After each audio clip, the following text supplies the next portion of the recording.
एक रिवीजन इस बात का भी बहुत जरूरी है बॉस कि देश में पूरे साल कैसे कैसे झूठे नैरेटिव फैलाए गए और देश के आगे बढ़ने की जो गति थी ना, उसको डिरेल करने का बहुत प्रयास हुआ। क्योंकि ये सब 2025 में नहीं होगा, इसकी तो कोई गारंटी नहीं है, ये सब फिर रिपीट हो सकता है। इसलिए आपको ये सब रिवाइज कर लेना चाहिए कि क्या क्या हुआ है और उससे कैसे बचना है। भाई, मोदी देश को आगे ले जाते रहे, विपक्ष नए नए झूठे नैरेटिव निकाल कर लाता रहा। हालांकि ये सारे झूठ भरभरा के आखिर में नरेंद्र मोदी के सामने गिर गए, लेकिन एजेंडा चलाया पूरा गया नरेंद्र मोदी के खिलाफ, और इसकी तो कोई लिमिट ही नहीं थी, ऐसा लग रहा था। कभी अडानी, कभी किसान, कभी LIC का पैसा डूब गया, कभी बैंकों का पैसा डूब गया, कभी संविधान, कभी आरक्षण, कभी चीन, बांग्लादेश, मतलब जो बात कीजिए, हर झूठ जो है ना, हर लेवल पे जाके झूठ बोला गया। लेकिन उसकी पोल खुलती गई, क्योंकि पाठशाला में हम पूरी रिसर्च के साथ आपको एक एक चीज बताते रहे। तो अब ये जो झूठा नैरेटिव देश में चला, इसको रिवाइज करते हैं इस चैप्टर में।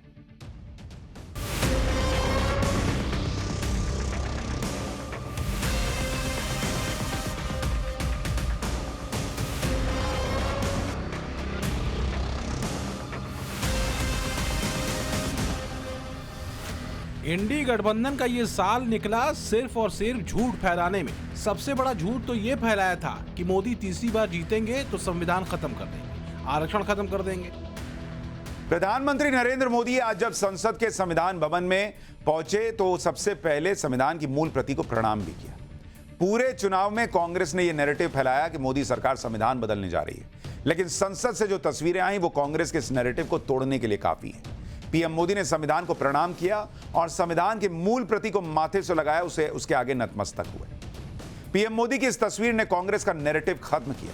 उसके बाद अब कांग्रेस के नेता कह रहे हैं कि राहुल गांधी के आरोप सही थे, इसलिए पीएम मोदी ने संविधान को प्रणाम करके अपनी गलती सुधार ली। 100 सीट पहुंच नहीं पा रहे, कई राज्यों में सुपड़ा साफ है, कुछ राज्यों में सीटें किसी के कंधे पर बैठकर आई हैं। जहां अपनी सरकार है वहां भी सीट नहीं जीत पाई है कांग्रेस, और बावजूद इसके माहौल वही है, महाराज की जय हो, राहुल जी ने अद्भुत कर दिया, राहुल जी ने ये कर दिया, राहुल जी की वजह से मोदी जी ने संविधान को प्रणाम कर लिया। इनका बस चले तो ये भी कह दे कि राहुल जी ने कह दिया था इसलिए मोदी जी सांस ले रहे हैं। भाई, कांग्रेस कह रही है कि पीएम मोदी ने राहुल गांधी के आरोपों की वजह से संविधान को प्रणाम किया, लेकिन कांग्रेस 2014 और 2019 की तस्वीरें भूल गई क्या?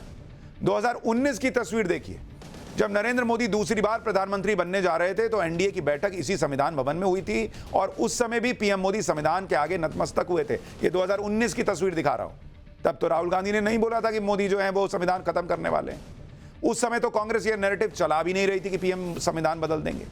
इसी तरह से साल 2014 की ये तस्वीर देखिए, पीएम मोदी पहली बार संसद भवन पहुंचे थे तो लोकतंत्र के मंदिर संसद भवन को साष्टांग प्रणाम किया था।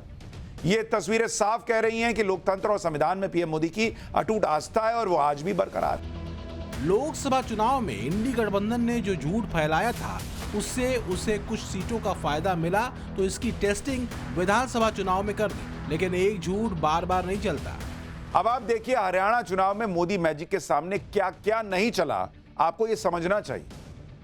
भाई, राहुल गांधी की जाति की राजनीति नहीं चली ना, दिन रात जाति जाति जाति करते रहे। पब्लिक ने कहा कि यहां से क्यों नहीं जाते। जातिगत जनगणना का वादा करना भी काम नहीं आया कांग्रेस के। किसानों को भड़काने का मुद्दा नहीं चला। मोदी मैजिक के सामने कांग्रेस का एमएसपी की गारंटी का वादा कि कानून बना देंगे, वो भी बेअसर रहा। जवानों को भड़काने का मुद्दा नहीं चला, जबकि राहुल गांधी अग्निवीर के मुद्दे को खूब जोर शोर से उठा रहे थे। आपको याद होगा संसद में जो उन्होंने कहा, हमने उसका फैक्ट चेक करके बताया था। नहीं मानी पब्लिक, भाई अग्निवीर अग्निवीर करते रहे। अडानी अंबानी का मुद्दा उठाए, फेल हो गया। पहलवानों का मुद्दा उठाए, भड़काने के लिए उकसाने की कोशिश की, वो भी नहीं चला। लोकसभा की तरह संविधान और आरक्षण के मुद्दे पर भड़काने की कोशिश की, राहुल गांधी वहां भी फेल हो गए। इन सारी चुनौतियों को पार करते हुए नरेंद्र मोदी ने हरियाणा में जीत की बड़ी लकीर खींची। हरियाणा जीतकर मोदी ने न सिर्फ कमबैक किया बल्कि इंडी गठबंधन के झूठ की भी कमर तोड़ दी। लेकिन इंडी गठबंधन हरियाणा हारा तो ईवीएम वाला झूठ फैलाने लगा। कांग्रेस के इन आरोपों पर सबसे ज्यादा चर्चा ईवीएम की बैटरी परसेंटेज को लेकर थी, क्योंकि पहली बार ईवीएम की बैटरी पर सवाल उठ रहे थे। मार्केट में नया माल आया था कि बैटरी परसेंटेज जिस ईवीएम में ज्यादा थी वहां बीजेपी जीती, जहां कम थी वहां कांग्रेस जीत गई। चुनाव आयोग ने ईवीएम की बैटरी को लेकर लगे आरोपों को खारिज कर दिया। आयोग ने कहा कि बैटरी की क्षमता का ईवीएम के वोट काउंट से कोई कनेक्शन नहीं है। आयोग ने कहा कि कंट्रोल यूनिट में जो बैटरी का स्टेटस दिखाता है वो फीचर सिर्फ टेक्निकल टीम के लिए होता है ताकि वो पावर लेवल को मॉनिटर कर सके और ये सुनिश्चित कर सकें कि ईवीएम मशीन सही काम कर रही है। आयोग ने कहा कि ऐसा कोई भी आरोप लगाना कि बैटरी लेवल से वोटों की गिनती प्रभावित होगी, ये एक तरह का मजाक है। चुनाव आयोग ने कहा कि बैटरी कंपार्टमेंट एक अलग सिक्योर कंपार्टमेंट होता है और इसे कैंडिडेट या उनके प्रतिनिधियों के आगे ही सील किया जाता है। आयोग के मुताबिक जब बैटरी बदली जाती है तो मशीन वहीं से काम करना शुरू करती है जहां से वो बैटरी खत्म होने पर रुकी थी। चुनाव आयोग ने बताया कि बैटरी के खराब होने या उसे बदले जाने का भी रिकॉर्ड रखा जाता है और अगर जरूरत होती है तो चुनाव अधिकारी इस पर रिपोर्ट तक सबमिट करता है। चुनाव आयोग ने बताया कि कांग्रेस के नेताओं ने कहीं भी यह बात नहीं बताई कि किस वक्त ईवीएम की बैटरी 99% शो कर रही थी और कैसे इस बैटरी के लेवल से नतीजों पर असर पड़ेगा। मनीष तिवारी ने ईवीएम की बैटरी को लेकर भी सवाल उठाए और ईवीएम की बैटरी को मोबाइल की बैटरी से कंपेयर किया। इस पर भी चुनाव आयोग ने जवाब दिया है। आयोग ने बताया कि ईवीएम में लगी बैटरी मोबाइल में लगी बैटरी से अलग होती है, जैसे कैलकुलेटर की बैटरी, जिसे सालों साल चेंज करने की जरूरत नहीं पड़ती, जबकि दूसरी तरफ मोबाइल में लिथियम आयन बैटरी का इस्तेमाल होता है। ईवीएम में सिंगल यूज अल्कलाइन बैटरीज का इस्तेमाल होता है। मोबाइल में रिचार्जेबल बैटरीज का इस्तेमाल होता है जिसे बार बार चार्जिंग की जरूरत पड़ती है, लेकिन ईवीएम में ऐसी बैटरी इस्तेमाल नहीं होती। तो यह कह देना कि अरे मेरी बैटरी जो है मोबाइल की कम होती है, इसकी कैसे नहीं कम हुई। चुनाव आयोग कह रहा है पहले सिस्टम तो समझ लो बॉस कि कहां क्या लग रहा है, बैटरी कौन सी लग रही है, क्या हिसाब चलता है। ईवीएम पर इंडी गठबंधन ने तो झूठ फैलाने के सारे रिकॉर्ड तोड़ दिए। महाराष्ट्र में यही किया गया और वो अब तक चल रहा है कि वोटर लिस्ट में गड़बड़ हो गई। आज चुनाव आयोग ने चुनाव से जुड़ा वो डेटा जारी कर दिया जिससे बार बार उठ रहे सवालों के जवाब देने की जरूरत ही नहीं पड़ेगी, क्योंकि हर सवाल का जवाब चुनाव आयोग के इस डेटा में मिल जाएगा। चुनाव आयोग ने आज इतनी विस्तृत रिपोर्ट जारी की जो दुनिया के किसी देश में नहीं हुई होगी बॉस। डेटा जारी करने के साथ चुनाव आयोग ने यह भी दावा किया कि इतना चुनावों से जुड़ी इतनी डिटेल और इतना डेटा दुनिया भर के किसी लोकतंत्र में कभी शेयर ही नहीं हुआ। चुनाव आयोग ने जो डेटा जारी किया है उसमें 2024 लोकसभा चुनाव से जुड़े डेटा की 42 स्टैटिस्टिकल रिपोर्ट है। 4 राज्यों अरुणाचल, आंध्र प्रदेश, ओडिशा और सिक्किम विधानसभा चुनाव जो साथ में हुए थे लोकसभा के, उनके 14 स्टैटिस्टिकल रिपोर्ट है जिसमें सभी संसदीय और विधानसभा सीटों के voter, polling booth, voting percent, पार्टियों के वोट शेयर समेत तमाम जानकारी है।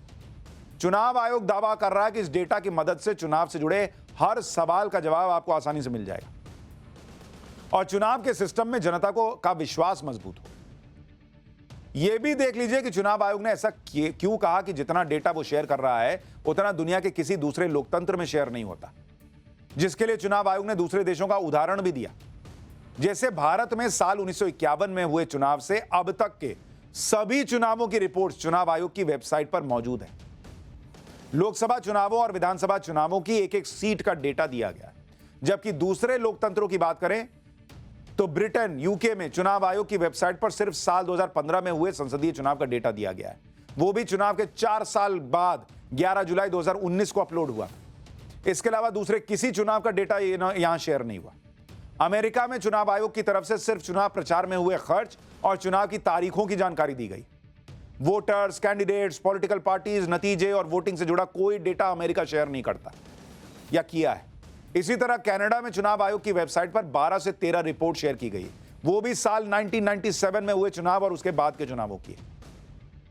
फ्रांस में चुनाव आयोग की वेबसाइट पर सिर्फ साल 2002 और उसके बाद के चुनावों के नतीजों से जुड़ी चुनिंदा जानकारियां शेयर की गई। ऑस्ट्रेलिया में भी चुनाव आयोग की वेबसाइट पर साल 2001 और इसके बाद हुए चुनावों का डेटा मौजूद है। इससे पहले के चुनावों के डेटा में सिर्फ अलग अलग इलाकों में पार्टियों की जीती हुई सीटों और जीत के मार्जिन की जानकारी। सिंगापुर में चुनाव आयोग की तरफ से सिर्फ कैंडिडेट्स को मिले टोटल वोट और चुनाव के तारीखों की जानकारी शेयर की गई। यह सारी जानकारी भी साल 1993 और उसके बाद हुए चुनावों की है, उससे पहले की कोई जानकारी नहीं। इसी बीच में इंडी गठबंधन ने अडानी का नाम लेकर फिर से मोदी के खिलाफ माहौल बनाने में जोर लगाया, लेकिन अडानी वाला मामला इन्हें ही उल्टा पड़ गया। राहुल गांधी बार बार यह नैरेटिव बनाने की कोशिश करते हैं कि जब गौतम अडानी को केंद्र सरकार से या बीजेपी की राज्य सरकारों से भी टेंडर मिलता है तो वो मिली भगत से मिलता है, लेकिन वो ये नहीं बताते कि अडानी समूह के तो कई सारे प्रोजेक्ट्स कांग्रेस के राज्यों में भी चल रहे हैं। कांग्रेस और इंडी गठबंधन गौतम अडानी को अपने यहां निवेश के लिए न्योता देता है। इन राज्यों में गौतम अडानी के जो प्रोजेक्ट्स चल रहे हैं उसकी तो लिस्ट लंबी है बॉस। जैसे फरवरी 2021 में महाराष्ट्र में उद्धव ठाकरे की सरकार थी, तब अडानी पोर्ट और एसईजेड ने दिघी पोर्ट रायगढ़ को 705 करोड़ में एक्वायर किया था। तब तो आपकी सरकार थी, तब अडानी से दिक्कत नहीं थी। मार्च 2022 में छत्तीसगढ़ में कांग्रेस की सरकार थी, भूपेश बघेल सीएम थे, तब कोल माइनिंग से जुड़ा एक प्रोजेक्ट अडानी समूह को मिला। अक्टूबर 2022 में राजस्थान में कांग्रेस की सरकार थी, अशोक गहलोत मुख्यमंत्री थे, तब 10,000 मेगावाट के सोलर प्लांट के लिए अडानी समूह के साथ डील हुई थी। इसके अलावा अक्टूबर 2021 में जयपुर इंटरनेशनल एयरपोर्ट का काम भी राजस्थान में अडानी समूह को मिला था। फरवरी 2023 में हिमाचल प्रदेश में कांग्रेस की सुक्खू सरकार के साथ अडानी समूह ने 2 सीमेंट फैक्ट्री फिर से शुरू करने की डील फाइनल की। अक्टूबर 2024 में अडानी फाउंडेशन ने तेलंगाना की कांग्रेस सरकार को 100 करोड़ रुपए डोनेशन दिया। जनवरी 2024 में अडानी ग्रुप ने तेलंगाना में 12,400 करोड़ के निवेश का ऐलान किया। तेलंगाना की कांग्रेस सरकार के सीएम रेवंत रेड्डी की तो अडानी के साथ मुलाकात की तस्वीरें आ चुकी हैं। तब रेवंत रेड्डी ने कहा था कि अगर तेलंगाना के विकास के लिए वो अडानी से फंड ले रहे हैं तो इसमें गलत क्या है। लेकिन राहुल गांधी को ये बातें समझ में नहीं आती क्या? या फिर वो देश को ये सोचते हैं कि मैं कुछ भी बोलूं देश को मान लेना चाहिए? क्यों मान लेना चाहिए बॉस? और आप करना क्या चाह रहे हो? देश में क्या माहौल बनाना चाह रहे हो? जितना आप ऐसा कर रहे हो उतना आप नरेंद्र मोदी को ईमानदार साबित कर रहे हो, क्योंकि आप करते हो तो ठीक, और मोदी की सरकार में हो जाए, बीजेपी शासित राज्य में हो जाए तो फिर वो चोरी है। कैसे बॉस? पब्लिक नहीं पूछेगी। अडानी को लेकर राहुल गांधी अक्सर यह आरोप लगाते हैं कि मोदी सरकार में गौतम अडानी बड़े उद्योगपति बन गए। नरेंद्र मोदी के 10 साल में गौतम अडानी की किस्मत चमक गई। लेकिन वो ये नहीं बताते कि अडानी की किस्मत बदलने वाला मुद्रा पोर्ट प्रोजेक्ट की जो जमीन थी सबसे पहले कांग्रेस सरकार में मिली थी। मैं आपको राहुल गांधी और कांग्रेस की तिजोरी में अडानी और कांग्रेस के क्या हिसाब किताब है वो आपको निकाल के दिखा रहा हूं। साल 1993 में गुजरात में कांग्रेस की सरकार हुआ करती थी। चिमनभाई पटेल मुख्यमंत्री थे। उनके सरकार में गौतम अडानी को मुद्रा पोर्ट प्रोजेक्ट के लिए जमीन दी गई थी। तब किसने गौतम अडानी को आगे बढ़ाया? मुद्रा पोर्ट गौतम अडानी के करियर का सबसे बड़ा टर्निंग पॉइंट था बॉस। खुद गौतम अडानी ने एक इंटरव्यू में बताया था कि साल 1993 में उन्हें यह जमीन 10 पैसे प्रति वर्ग मीटर की दर से आवंटित की गई थी, और उस वक्त यह पूरी तरह से बंजर, खराब और पानी में डूबी हुई जमीन थी। कांग्रेस से गौतम अडानी की नजदीकियों के बारे में खुद गौतम अडानी बता चुके हैं। गौतम अडानी अपने सफल होने का एक बड़ा क्रेडिट राजीव गांधी को देते हैं। गौतम अडानी ने बताया था कि राजीव गांधी की नीतियों की वजह से वो अपना एक्सपोर्ट हाउस शुरू कर पाए। गौतम अडानी ने तो यहां तक कह दिया था कि अगर राजीव गांधी नहीं होते तो वो उद्योगपति बन ही नहीं पाते। तो राहुल गांधी को उस तिजोरी से राजीव गांधी की भी फोटो निकालनी चाहिए थी। क्या कर रहे हैं राहुल गांधी बॉस? क्या माहौल बनाना चाहते हैं देश में? राहुल गांधी बात भी बार बार करते हैं कि पीएम मोदी जहां भी विदेश दौरे पर जाते हैं वहां गौतम अडानी को उस देश में बड़ा प्रोजेक्ट मिल जाता है।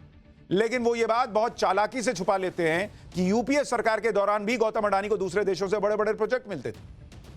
नवंबर 2009 की बात है, ऑस्ट्रेलिया के पीएम केविन रूड भारत आए थे और उसके कुछ ही महीने बाद अगस्त 2010 में अडानी समूह में ऑस्ट्रेलिया में निवेश शुरू कर दिया। तब मनमोहन सिंह सरकार ने कुछ गड़बड़ किया था। साल 2010 में शेख हसीना भारत आई थी। उस वक्त अडानी समूह ने बिजली को लेकर बांग्लादेश के साथ बड़ी डील साइन की थी। तो मनमोहन सिंह के साथ सेटिंग गेटिंग करके की थी क्या? इसी तरह साल 2010 में इंडोनेशिया के साथ रेल प्रोजेक्ट पर डील हुई थी। यानी गौतम अडानी को लेकर राहुल गांधी के एक भी आरोप में इत्तू सा भी सच नहीं दिखता। राहुल गांधी के पास इन बातों का कोई जवाब ही नहीं है कि कांग्रेस शासित राज्यों में गौतम अडानी का निवेश क्यों हो रहा है। क्यों वो अपने राज्यों के मुख्यमंत्रियों को सार्वजनिक तौर पर गौतम अडानी से डील नहीं करने के लिए कहते हैं? कहिए ना भाई, ये आदमी अगर बेकार है, ये देश का पैसा लूट रहा है, तो कहिए अपने यहाँ के मुख्यमंत्रियों को कि नहीं करो इससे डील। अडानी का नाम लेकर तो पूरा एक सत्र राहुल गांधी ने चलने ही नहीं दिया। जब अडानी के मुद्दे पर झूठ नहीं चला तो दलित वोटों के चक्कर में अंबेडकर का विवाद ले आए। 2024 के चुनाव में जो झूठ फैलाया गया कि मोदी संविधान खत्म कर देंगे, आरक्षण खत्म कर देंगे, इस झूठ ने कांग्रेस और विपक्ष को बड़ा फायदा करवा दिया यहां पर, क्योंकि दलितों को लगा यार हमारा तो आरक्षण चला जाएगा। तो जो दलित भर भर के मोदी के लिए वोट कर रहा था, 40-46 सीट वो घट के 29 हो गया। कांग्रेस एंड इकोसिस्टम को लगा कि बॉस ये तो अपने हाथ में तुरुप का इक्का लग गया। लेकिन वो झूठ तो बार बार चलेगा नहीं। वो हरियाणा में दिख गया, महाराष्ट्र में दिख गया। अगर कोई इस बात को नहीं माने और यह कहे कि बीजेपी की दलित आरक्षित सीटें किसी दूसरी वजह से या किसी नाराजगी से कम हो गई होंगी, भाई किसी को लग सकता है, हो सकता है मोदी ने अच्छा काम नहीं किया इसलिए 24 में दलित आरक्षित सीटें घट गई होंगी। तो मैं आपको इसका एक उदाहरण देता हूं। अगर आप देखेंगे 2022 में यूपी में जो चुनाव हुआ, यूपी का अगर आप चुनाव देखेंगे, उत्तर प्रदेश के चुनाव में और 2023 के चुनावों में क्या हुआ, जरा आपको देखना चाहिए। जो यूपी में 2022 में चुनाव हुआ उसमें दलित वोट बीजेपी को कितना पड़ा आपको पता है? बीजेपी को दलित वोट जो है वो पड़ा 41% बॉस। तो यूपी में 2022 तक दलित जो है वो 41% वोट कर रहा था और 2024 में बोला कि ना अब हम नरेंद्र मोदी को वोट नहीं करेंगे। सीधा मतलब है कि वो फेक नैरेटिव में फंस गया था। इसी तरह से अगर आप 2023 का चुनाव देखेंगे, 2023 में कहां चुनाव हुआ? एक हुआ राजस्थान प्लस मध्य प्रदेश प्लस छत्तीसगढ़ और तेलंगाना प्लस तेलंगाना, इन 4 राज्यों के चुनाव आप देखेंगे 2023 में हुए थे। इसमें जो एससी रिजर्व सीट है वो कितनी है? 98। इसमें बीजेपी ने कितनी जीती? इन 98 में बीजेपी ने 57 सीट जीती जो दलित के लिए आरक्षित थी। कांग्रेस ने कितनी जीती? कांग्रेस ने 40 सीटें जीती। जबकि यहीं पर अगर आप 2018 के चुनाव को देखेंगे, 2018 में इन्हीं सीटों पर क्या हुआ था? बीजेपी कितने पर थी? बीजेपी 32 पर थी और कांग्रेस 45 पर थी। यानी 2018 से 2023 के मुकाबले अगर आप देखेंगे तो बीजेपी 2023 में इन राज्यों में जो एससी आरक्षित सीटें थी वहां 32 से बढ़ के 57 चली गई। यानी बीजेपी को 2022-23 तक दलितों के वोट भर भर के मिल रहे थे। पहली बार बड़ी संख्या में दलित जुड़ रहे थे। फिर 2024 आया और विपक्ष ने जो संविधान आरक्षण के नाम पर झूठ फैलाया, उससे बीजेपी को नुकसान हुआ। यही इनको लगा कि बॉस ये तो कुछ मिला काम का नरेंद्र मोदी को रोकने के लिए। दलित काट दो इनसे, दलित को दूर कर दो इनसे। इंडी गठबंधन अपने ही झूठ में इस साल फंसा रहा, लोगों को भड़काता रहा, किसानों के मुद्दे पर भी भर भर के झूठ बोले। आप देखिए, उन्होंने सरकार में आते ही पहला काम जो किया वो काम किसानों के लिए। प्रधानमंत्री बनते ही नरेंद्र मोदी ने सबसे पहले किसान सम्मान निधि की फाइल क्लियर की थी। किसान सम्मान निधि की 17वीं किश्त में किसानों के खाते में 20,000 करोड़ गए थे। फिर खरीफ की 14 फसलों पर एमएसपी बढ़ाने का फैसला हुआ। नरेंद्र मोदी ने 10 सालों में एमएसपी पर 18 लाख करोड़ रुपए से ज्यादा खर्च किए, जबकि यूपीए के 10 सालों में एमएसपी पर सिर्फ 5.5 लाख करोड़ रुपए खर्च हुए थे। इंडी गठबंधन को मोदी के खिलाफ कोई मुद्दा मिलता नहीं है। जो भी मनगढ़ंत मुद्दा विपक्ष लेकर आता है वो कुछ दिनों में ही खुद ही एक्सपायर हो जाता है।